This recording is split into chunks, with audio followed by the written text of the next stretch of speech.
Halo guys, ketemu lagi dengan saya Vivi di Cerita Saja. Ceritakan apapun yang ingin kamu ceritakan dan semoga ceritamu menjadi inspirasi untuk orang lain.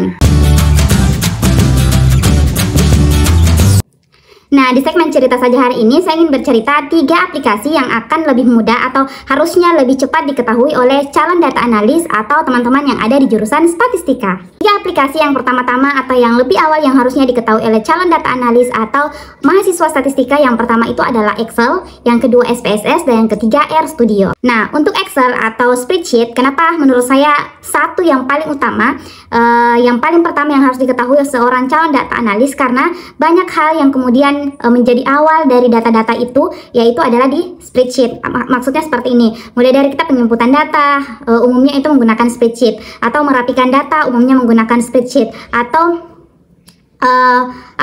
kita buat kuesioner online umumnya langsung ke spreadsheet. Dan di spreadsheet ada banyak hal yang bisa teman-teman gunakan, bahkan bukan hanya menyiapkan atau memperbaiki bentuk data kita atau format data kita. Nah, di Excel atau spreadsheet ini teman-teman juga bisa melakukan analisis-analisis sederhana, mulai dari proses pengkategorisasian, mencari mean, median, modus, apalagi ya, pokoknya statistik dasar bisa digunakan. Bahkan statistika lanjut pun untuk perbandingan uji rata-rata, perbandingan dua kelas atau 2 kelompok, dan beberapa jenis lainnya. Tapi tentunya ada yang dimanualkan, prosesnya dibuat sendiri, atau memang ada bawaan dari Microsoft Excel atau spreadsheetnya. Nah, kenapa saya mengatakan bahwa spreadsheet atau Excel ini lebih awal harusnya diketahui oleh calon data analis ataupun mahasiswa statistik?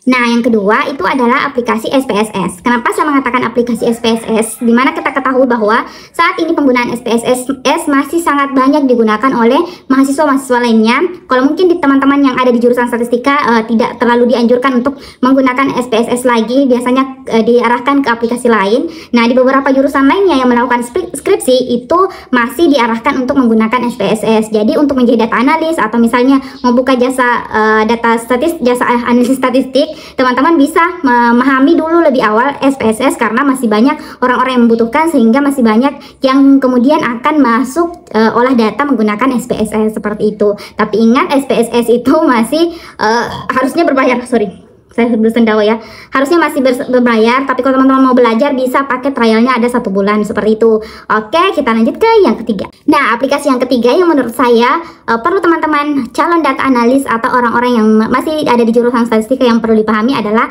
aplikasi RStudio. Karena menurut saya ini proses pembuatan sintaksnya masih yang sederhana, dan dia sudah lebih ke kita sudah bisa membuat fungsi-fungsi di dalamnya seperti itu. Sama yang utamanya lagi, dia bisa digunakan secara gratis seperti itu. Dan saya sebagai data analis di Andat Indonesia juga sudah beberapa kali kebutuhan orang untuk dianalisiskan menggunakan RStudio itu juga sudah ada. Bahkan yang mau ambil kursus RStudio itu juga sudah ada. Jadi menurut pertimbangan saya, jadi beberapa jurusan kemudian mengubah haluannya, yang biasanya menyarankan menggunakan SPSS kemudian diarahkan lagi ke RStudio seperti itu. Nah, itu dulu 3 yang menurut saya aplikasi yang harusnya lebih cepat, harusnya lebih wajib dipahami oleh calon data analis atau teman-teman yang ada di jurusan statistik. Saya kasih disclaimer bahwa 3 aplikasi ini hanya sebagian kecil dari banyaknya aplikasi yang teman-teman bisa gunakan untuk mengolah data statistika berdasarkan tujuankah, karena ada aplikasi-aplikasi tertentu yang memang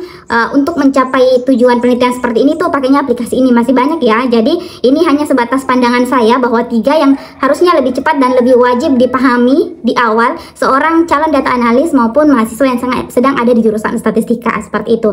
Tapi kalau teman-teman sudah mulai banyak menggunakan aplikasi yang lain, misalnya MATLAB, Minitab, Smart PLS dan sebagainya, itu lebih baik lagi. Kali ini saya hanya membahas 3 yang dasar atau yang sebaiknya lebih cepat dipahami. Oke, sampai jumpa di cerita selanjutnya dan semoga ada inspirasi di video ini. Jangan lupa berikan like, komentar yang membangun, serta dibagikan video ini. Subscribe dan nyalakan loncengnya.